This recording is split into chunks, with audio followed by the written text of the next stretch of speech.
불문하고 이 자리에 서게 된 점이 매우 송구스럽게 생각합니다.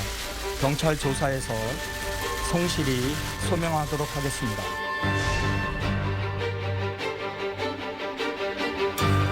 사실 이 설계는 제가 한 겁니다. 유동규 사장이 이제 실무자로 당시에 도시주택공사 담당 임원이었죠. 제가 아까 말씀드린 대로 이렇게 설계해라. 나중에 혹시 또 먹튀할 수가 있으니까.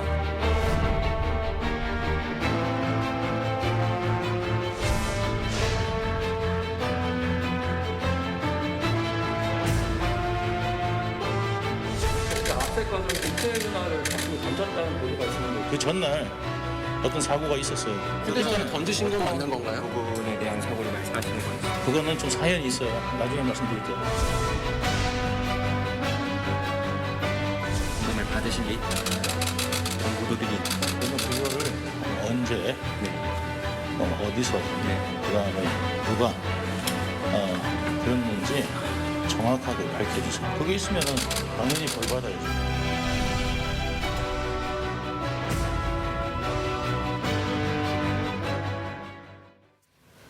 네, 이번에는 대장동 의혹 수사 상황 짚어보도록 하겠습니다. 윤기찬 변호사, 장윤미 변호사 함께합니다. 네, 어서 오십시오. 안녕하세요. 반갑습니다. 이틀 전에 대장동 의혹과 관련해 대대적인 압수수색을 벌인 검찰이 어제도 성남 도시개발공사 추가 압수수색을 했는데 여기서 핵심 키 매니저 유동규 전 본부장이 사용했었던 컴퓨터를 확보를 했다고 합니다.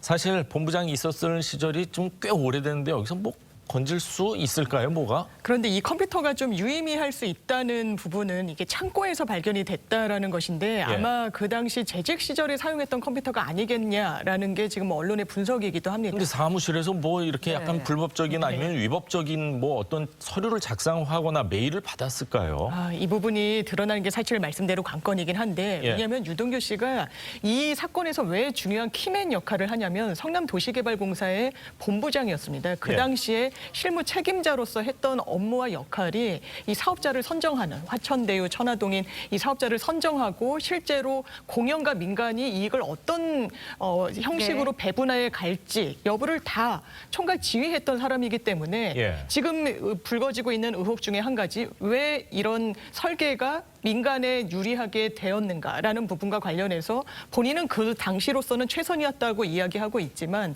사실상 뭐 예전에는 뭐 민간에 더 많은 방식이 가도록 설계됐던 다른 지역의 어떤 그런 사업 구상도 있었다라는 보도가 나오고 있는 만큼 또 거기에 조직 내부에서 이건 민간에 더 많은 이익이 가도록 설계를 해야 된다라는 이의 제기가 있었다고 이야기가 나오고 있는 만큼 이 부분이 사실 밝혀져야 될 관건 중에 하나고요. 또 하나는 녹취록이 또 뭐 수사기관에 제출이 되면서 돈이 성남도시개발공사로 흘러갔다는 그런 보도가 나오고 있기 때문에 어디까지나 뭐 보도입니다. 그렇습니다. 아직까지는. 그래서 이 부분에 대해서도 사실 검찰 수사로 밝혀져야 될 부분이 있습니다. 네, 유동규 전 본부장 자택 압수수색 과정에서 자신의 휴대전화를 창밖으로 던진 것으로 알려졌습니다. 뭐 앞서서도 뭐 사연이 있었기 때문에 던졌다 뭐 이런 이야기를 했는데 상황에 따라 이제 수사 대상자의 휴대전화 결정적인 증거물이 되기도 하는데 검찰이 너무 허술하게 대비를 해서 결국은 이 휴대전화를 찾지를 못했기 때문에 이게 너무 허술하게 대응한 거 아니냐 이런 비판도 나오고 있거든요. 증거 아닌가요? 네. 저게 이제 그 범행 당시의 사실관계를 밝혀줄 핵심 증거가 될 수도 있지만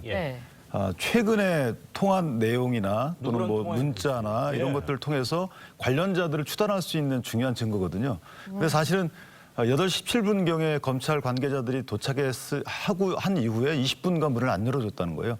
그럼 통상 컴퓨터를 집 밖으로 던지거나 하는 일들은 비일비재합니다. 아, 그렇습니까? 압수수색 과정에서 그런 일들이 저도 많이 경험을 했고 따라서 그걸 대비를 당연히 했을 거로 저는 생각을 하는데 그 점이 좀 아쉬워요. 왜냐하면 지금 베테랑들이 들어가 있거든요. 여기 예전 특수부하고 뭐 공공수사부 같은 합동수사본부를 차렸기 때문에 수사 경험이 많은 그 검사들이 계신 걸로 알고 있는데 이거에 대비 못했다는 건 좀 많이 아쉽고요. 따라서 저 휴대전화를 또 못 찾았다는 것도 되게 이해가 안 돼요. 왜냐하면 영화에서처럼 누가 아래서 딱 기다렸다가 던졌을 때 가지고 간 겁니까? 그게 20분간의 통화로 근처에 있는 사람을 불러서 그런 그 어떤 뭐 모의를 했을 가능성이 이건 사실 어디까지나 있죠. 가능성입니다. 그렇죠. 왜냐하면 그걸 던졌는데 아는 사람이 가져가지 않았다면 저를 사실은 휴대폰을 주워가지고 뭐 잠실에서 지금 위치가 뜬다는 거 아니겠어요? 예. 그건 좀 상당히 납득이 안 아니 됩니다. 잠실에서 떴을 때는 누군가가 지나가는데 내 옆으로 맞을 뻔해서 기분이 나빠서 들고 갔을 수도 있고 가능성은 여러 가지가 있는데 지금 말씀하신 것처럼 아는 사람 연락을 통해서 받아갔을 가능성도 또 충분히 제기가 될 수 있네요. 왜냐하면 통상은 주변을 다 뒤지거든요. 예. 그러니까 휴대전화가 없으면 천장까지 뒤졌다는 거 아니에요? 예. 그러면 집 주변을 뒤지기 때문에 휴대전화 나오게 돼 있어요. 그래서 제가 경험한 바는 거의 회수는 합니다. 근데 이사는 지금 회수가 안 됐다는 것은 좀 이례적이죠. 네, 예. 뭐 유동규 전 본부장 휴대전화를 창밖으로 던진 걸 두고 증거인멸을 했던 거 아니냐, 증거인멸을 시도했던 거 아니냐 이런 얘기를 하는데 유 전 본부장은 이제 언론 인터뷰에서 사연이 있다, 술을 마시고 던진 것뿐이다 이렇게 이야기를 했습니다. 뭐 해명 어떻게 들으셨나요? 뭐 술을 드셨을 수는 있는데 지금 이 중차대한 시기 아니겠어요? 예. 근데 이제 술을 마시고 예를 들어서 휴대폰을 던졌다 그러면 휴대폰을 누가 주워가지는 않겠죠. 부서졌을 거니까. 그리고 휴대폰을 굳이 범행 당시의 휴대폰이 아니고 지금까지 만약에 변경을 했다면 예. 지금 휴대폰을 저렇게 던졌던 증거인멸을 했던 어쨌든 훼손시킬 가능성은 뭔가 숨기고자 했던 것이고 그 숨기고자 했던 것은 최근의 통화 내역이나 예. 그러니까 통화한 사람은 네네. 수발신 내역 조사하면 나오기 때문에 메시지 내용이나 기타 이런 네. 것들을 또 SNS나 이런 것들에 뭔가 범죄 단서가 있지 않겠느냐라는 추단이 가능하지 않겠다는 생각입니다. 그렇군요. 그거 이 던진 휴대전화를 아는 사람이 가지고 왔는지 아니면 진짜 지나가는 행인이 가져갔는지는 저희가 전혀 알 수가 없지만 뭔가 숨기고 싶은 게 있었기 때문에 던진 것 아니냐 이렇게 또 의심을 해볼 수밖에 없는 상황인 것 근데 한 같습니다. 가지만 보태면 예. 행인이 가져갈 가능성 굉장히 낮아요. 시간도 그렇고요. 예. 8시 17분 그 주변 언저리란 말이에요. 아침에. 예. 더군다나 여러 명이 왔기 때문에 상당히 주변이 그렇군요. 압수수색 나왔으면 소란스럽단 말이에요. 예. 따라서 행인이 이걸 가져갔을 가능성은 제 개인적인 생각은 낮다. 누군가 맞을 뻔해서 가지고 갔으면은 통화 내용을 보고 이 전화 네. 누굽니까? 제가 맞을 뻔했습니다. 이렇게 또 전화를 했을 것 같다는 생각도 들고 여러 가지 가능성에 대해서 좀 궁금증이 증폭되고 있습니다. 자, 성남도시개발공사 직원들에 따르면요, 유동규 전 본부장 이재명 후보와의 이 사적 대화를 여러 차례 언급하면서 친분을 좀 많이 과시했던 것 같습니다. 네. 취재진 앞에 나타난 유 전 본부장 이 후보와의 친분을 부인했는데 목소리 한번 직접 들어보시죠. 사장이라고 하면서 과실이 엄청 있죠. 이재명 시장이 보낸 사람이다 해가지고 내로 황제처럼 국정원에 들어가서 기획실장 맡아서 그걸 조직을 확 뒤집어놓겠다. 다 확 뒤집어놓겠다. 이재명 지사와는 그럼 개인적 친분은 없으신가요? 개인적 친분 같은 거를 엮으려고 하지 마세요. 네. 뭐냐면 같이 일하다 보면 친분이 생길 수도 있는 거예요. 그 이상 그 이하가 아니에요. 가십거리를 만들어서 어떻게든지 이거는 프레임을 짜가지고 엮어가지고 누구 가까운 사람이 무슨 짓을 했더라. 이런 것들을 갖다가 만들어내는 것들 같아요. 자, 같이 일했던 직원은 뭐 황제처럼 네. 행동을 했다 이렇게 얘기를 하고 지금 유 본부장 같은 경우는 프레임을 짜서 이렇게 네. 엮으려고 하지 말라 이렇게 얘기를 합니다. 네.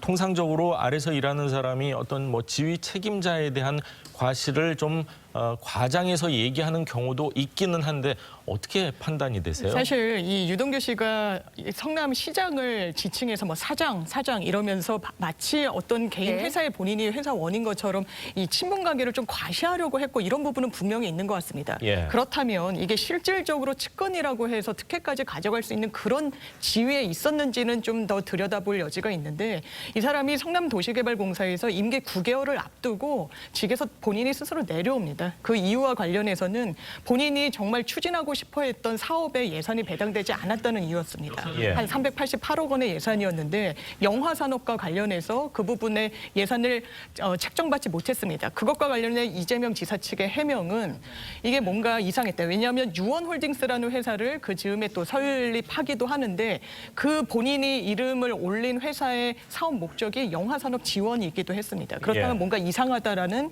이재명 지사의 어떤 보좌진 측의 조언이 있었고 이 예산을 본인이 원하는 대로 유동규가 원하는 대로 내려줘서는 안 된다라는 어떤 그런 조언들이 있었다라고 합니다. 그렇다면 측근들 간에 사실은 경쟁도 있을 수 있고 뭐 여러 가지 상황이지만 사실 본부장에 있고 사장 직무 대행까지 일정 부분 그렇습니다. 했으면은 그래도 가깝다고는 봐야 되는 거 아닌가요? 그래서 여러 산하 기관 중에 기관장이라는 점은 사실 부인할 수가 없는 거고 예. 그것과 연결고리가 있다라는 점은 부인할 수 없지만 이게 측근이라고 해서 정치적인 공세로 이어질 수 있을 정도의 어떤 사회적 거리를 갖고 있었는지 관계를 맺고 있었는지는 사실 예. 아직 확정되지는 않은 것 같습니다. 네. 제가 한 가지 보태면 그러니까 두 분이 친분이 있는지는 제가 볼 때 친분을 인정한 것 같아요. 일을 하다가 친분이 생겼다라는 예, 취지로 얘기를 그렇죠. 했기 때문에. 그런데 어쨌든 두 분 사이의 행로를 보면 알 수 있어요. 두 사람이 만난 게 2009년도경인데 그 당시에 이재명 지사는 이제 시민단체 활동을 했던 상황이고 유동규 씨는 그 당시에 리모델링 추진 조합장을 했던 시기입니다. 그러니까 2010년도에 보면 시장이 당선되고 나서 선거는 돕죠. 당선되고 나서 인수위원회 간사로 들어갑니다. 맞습니다. 그다음에 이제 시설관리공단의 기획본부장으로 들어갔죠. 들어가서 쭉 업무를 하다가 변호사님 말씀하신 것처럼 그런 우여곡절도 있지만 이 시장의 재선을 위해서 나올 때 또 직을 그만두고 나와서 선거운동을 해요. 예. 그다음에 다시 또 당선된 뒤에 들어가서 기획본부장을 또 합니다. 그리고 이제 이 지사가 도지사가 된 이후에 말씀하신 대로 관광부 사장이 또 돼요. 예. 이런 일련의 과정을 보면 글쎄 뭐 친분이나 표현하면 뭐하지만 어쨌든 밀접한 관계가 있다라고 볼 수밖에 없는 상황이죠. 예. 네, 두 사람의 친분 여부 뭐 지켜봐야 하지 않을까라는 생각이 드는데 이번에는 녹취 파일 이야기 해보도록 하겠습니다. 천화동인 5호의 실소유주 정모회계사가 검찰에 제출했다는 녹취 파일, 대장동 의혹의 실마리를 풀어줄 수목건이 될 수도 있다라는 예. 이야기가 나오고 있는데요. 유동규 전 본부장과 정 회계사와의 관계에도 유동규 전 본부장 선을 그었습니다. 목소리 듣고 이야기 이어가겠습니다. 회계사가 뭐 검찰에 녹취록을 제출했다고 하면서 기사가 나오고 그거는 알아서 하라 그러세요. 회계사 주장 본부장님께 모멸적인 언행을 당했다 이렇게 말을 했더라고요. 저는 정이라는 사람을 거론한 적이 없습니다. 남 거론한 적이 변호사나 없습니다. 뭐 김만배 씨 다 뭐 전혀 모르시는. 김만배는이라는 분은 기자로 알고 있었습니다. 중앙지 기자가 왜 이렇게 자주 나오시나 이런 생각은 했었습니다. 네, 정 회계사가 검찰에 제출한 19개 녹취 파일에 어떤 대화가 오갔는지 보도를 통해서도 뭐 전해지고 있지만 일단은 예. 뭐 녹취록 내용을 보면 실소유주가 누구냐라는 대화가 오갔다. 뭐 지금까지 화천대유나 천화동인에 공개된 소유주 말고 다른 인물들이 더 있는 것 아니냐 이런 이야기도 나오고 있고 보도도 나오고 있습니다. 어떻게 보시나요? 뭐 저도 그런 생각을 해봤어요.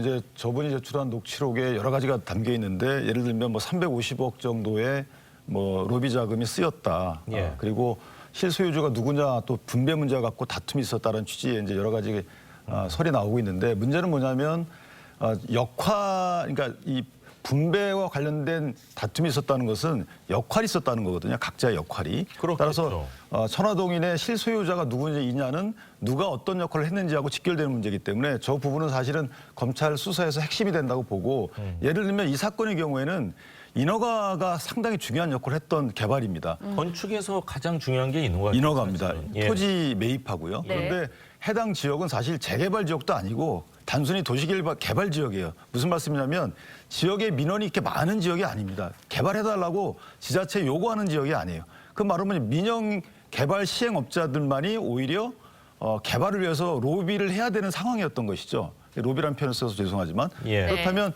인허가가 가장 중요한 이 개발에 있어서 인허가를 누가 어떻게 어떤 연유로 해서 얻게 됐는지에 대해서 그 규명이 가장 중요한데 거기에서 역할을 하신 분이 실소유주일 가능성이 크다라는 게 일단 의혹의 하나의 실마리죠. 예, 그렇군요. 이 화천대유 최대 주주 김만배 씨 중앙 언론제 부국장 출신이라서 그런지 예. 굉장히 바빴었던 것 같습니다. 2019년부터 2년간 권순일 전 대법관 수차례 찾아가 만난 것으로 알려졌습니다.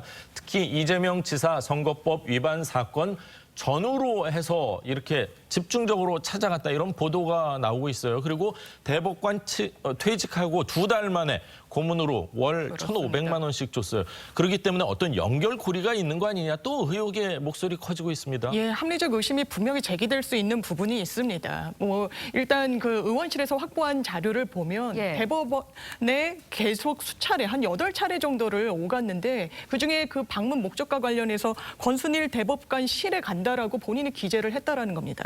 그리고 실제로 만날 사람도 한 3-4차례 정도는 권순일 대법관을 만나겠다라고 기재를 했으니 이 부분을 왜 만났는가? 뭐 본인은 대법원 내부의 어떤 미용시설, 뭐 이용관을 이용하려고 했다라고 하는데 그 말이 그렇게 설득력 있게 다가오지는 않고 또 하나 의혹의 핵심은 말씀하신 것처럼 그 당시에 대법원에서 계류 중이었던 사건이 이재명 지사의 어떤 선거법 위반, 그러니까 토론 과정에서 뭔가 허위 사실을 공표했다라는 그런 내용이 있었습니다. 이것이 하급심에서는 유죄로 선고가 나왔지만 대법원에서 파기환송이 됐던 사안인데 예. 이 선고가 나온 다음 날도 찾아갔고 했던 그런 객관적인 증언이 예. 나오니 이 부분과 관련해서 왜 그 시기에 갔는지에 대해서는 본인이 좀 더 납득할 수 있는 해명 내놔야 된다고 생각합니다. 네, 이번에는 고발사주 의혹 수사 이야기도 해보도록 하겠습니다. 그동안 고발사주 의혹을 수사해온 검찰이 이 사건을 공수처에 넘기기로 했습니다. 예. 검찰은 이제 현직 검사, 즉 손준성 검사의 관여 사실과 정황이 확인됐다라고 밝혔어요. 저는 이 부분이 상당히 좀 의아해요. 첫 번째는 원래 범죄 혐의가 공수처 수사 대상 범죄 혐의가 발견이 되면 공수처를 이첩하여야 됩니다. 예. 근데 범죄 혐의가 발견이 되면 이제 증거를 수집하기 위해서 압수수색을 하는 것이거든요. 근데 이 사건은 이미 압수수색을 했어요. 그렇네요. 압수수색을 했다는 것은 범죄 혐의가 이미 발견이 됐다는 거예요. 그래야 영장 기재해서 신청을 하거든요. 근데 이제 와서 저걸 넘긴다는 것도 좀 앞뒤가 안 맞는 부분이고 또 하나는 넘길 때 공보한 그 내용이 현직 검사가 관여가 확인됐다. 예. 이 말은 뭐냐면 관여가 구체적으로 무슨 내용인지를 일단 얘기를 해야 되는 것이고요. 예. 예를 들면 지금 나온 보도 내용에 따르면 어쨌든 그 4월 3일자 고발장이 조작되지 않았다는 정도인 것이죠. 사후에 조작되지 않았다는 정도 확인했다는 것인데 이것만 갖고 관여라는 상당히 비법률적인 용어를 써서 선거쯤에 여러 가지 국민들로 하여금 추단할 수 있는 이런 여지를 줬다는 것이 검찰로서 과연 이게 올바른 공보 내용인가 이 부분이 하나 문제가 좀 있다고 봅니다. 그렇군요. 검찰의 관여 사실이 확인됐다. 뭐 이렇게 표현을 했습니다. 구체적이란 얘기를 했는데 만약 구체적인 얘기를 하면 또 피의 사실 공표에 해당하기 때문에 검찰 입장에서는 뭘 알아도 발표 못했을 가능성은 어떻게 보십니까? 예, 그런 부분이 저는 분명히 있다라고 생각합니다. 피의 사실 공표와 관련해서 굉장히 강력하게 내부 기치도 마련되고 했기 때문에 네. 어떤 혐의와 관련해서 구체적으로 확인된 내용을 언론에 알리기도 상당히 저어될 뿐만 아니라 이 사건의 핵심은 손중성이라는 그 당시에 대검의 검찰총장을 지근거리에서 보좌하던 검찰이 예. 이 국민의힘의 예비 후보였죠.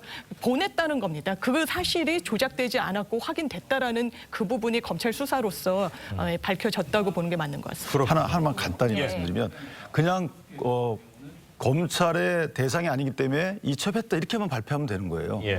근데 그거를 슬쩍 흘렸고요. 그래서 오히려 관여라는 걸 넣으면서 피해 사실 공표를 한 건데 예. 그럴 바에는 오히려 구체적으로 얘기를 해야 되는 거고 그런 아쉬움이 있다는 취지입니다. 그렇군요. 네. 손준성 검사는 전혀 관여한 사실이 없다. 기존 주장을 계속해서 펼치고 있습니다. 예. 과연 진실은 뭔지는 좀 더 지켜봐야 될 것 같습니다. 윤기찬, 장윤미 두 분의 변호사 말씀은 여기서 듣겠습니다. 감사합니다. 고맙습니다.